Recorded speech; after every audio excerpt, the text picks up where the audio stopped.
सोनम वांगचुक को लगभग 20 दिन हो गए हैं भूख हड़ताल पर है और जब देश की सरकार उनको जवाब नहीं दे पाई तो आखिरकार उनको डर सताने लगा कि आंदोलन उनकी दहलीज तक न पहुंच जाए।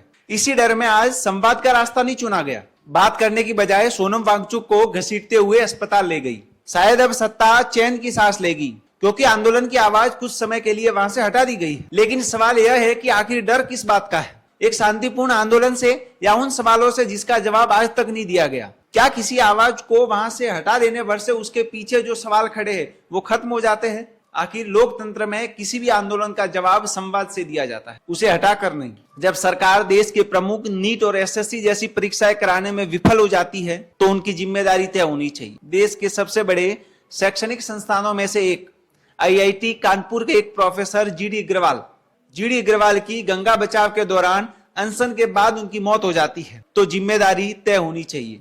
पेपर लीक के मामले में शिक्षा मंत्री के इस्तीफे की मांग को लेकर एक वैज्ञानिक को 20 दिनों तक अनशन पर बैठना पड़ता है और सरकार की ओर से कोई संवाद नहीं होता है तो जिम्मेदारी तय होनी चाहिए। राम मंदिर बनने के बाद देश भर के लोगों ने, यहाँ तक कि गरीब लोगों ने तक चंदा दिया है और जब यही करोड़ों का चंदा चंद व्यक्तियों के जेब में चला जाए तो जिम्मेदारी तय होनी चाहिए। मैं तो कहता हूं कि सोनम सर, इस देश की मरी हुई जनता और सिस्टम को आपके जान की कोई परवाह नहीं है। ये जनता 5 किलो राशन में खुश है।